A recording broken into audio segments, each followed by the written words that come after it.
غزہ میں اسرائیلی دہشت گردانہ کارروائیوں اور انسانیت سوز مظالم کا ایک ماہ مکمل ہو گیا۔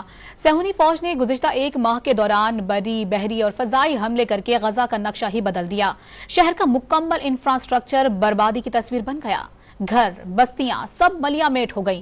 پورے کے پورے خاندان شہید ہو گئے۔ سر سے چھت چھن جانے کے سبب غزہ کی نصف آبادی بے گھر ہو چکی ہے۔ یہ ہے غزہ کی گلیاں، جہاں کبھی معصوم بچے کھیلا کرتے تھے۔ نوجوان آنکھوں میں بڑے خواب لیے انہی گلیوں میں علم کے زیور سے آراستہ ہوا کرتے تھے، لیکن اسرائیلی فوج کی گزشتہ ایک ماہ سے جاری بمباری نے ان خوابوں کو منو مٹی تلے دفن کر دیا۔